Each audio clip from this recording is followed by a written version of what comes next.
अस्सलाम वालेकुम व्यूअर्स, उम्मीद करती हूँ कि आप सब खैरियत से होंगे।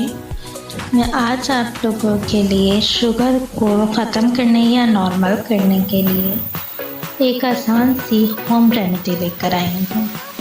उम्मीद करती हूँ कि मेरी बाकी रेमेडीज़ की तरह ये रेमेडी भी आप लोगों को पसंद आएगी। चलिए देखते हैं कि आज की रेमेडी के लिए हमें किन इंग्रेडिएंट की ज़रूरत पड़ेगी। आज की रेमेडी के लिए हमें एक ही इंग्रेडिएंट चाहिए